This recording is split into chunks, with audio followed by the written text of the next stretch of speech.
Hello అండి. Welcome back to daily tastes. ఈరోజు recipe చాలా ఈజీ అండ్ టేస్టీ అయిన టమాటో పులిహోర. ముందుగా ఒక కడాయి పెట్టుకొని అందులో 5 టేబుల్ స్పూన్ ఆయిల్ వేసుకోవాలి. ఆయిల్ హీట్ అయ్యాక పల్లీలు, శనగపప్పు, ఆవాలు, జీలకర్ర వేసుకొని వేయించుకోవాలి.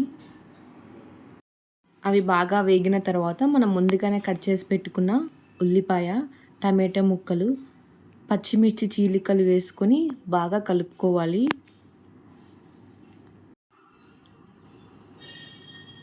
అందులోనే కొద్దిగా కరివేపాకు వేసుకొని బాగా కలుపుకోవాలి. ఇప్పుడు మూత పెట్టుకొని టమాటాలు మెత్తబడేంత వరకు మగ్గించుకోవాలి. ఇప్పుడు మూత తీసుకొని ఇక్కడ నాకు టమాటాలు మగ్గిపోయాయండి. ఒకసారి బాగా కలుపుకున్న తర్వాత అందులో 1 స్పూన్ పసుపు, మీ రుచికి తగినంత ఉప్పు వేసుకొని బాగా కలుపుకోవాలి.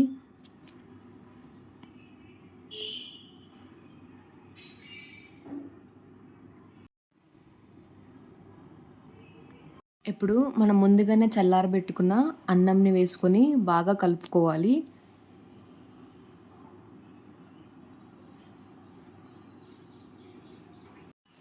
అంతేనండి, టమాటో పులిహోర రెడీ అయినట్టే.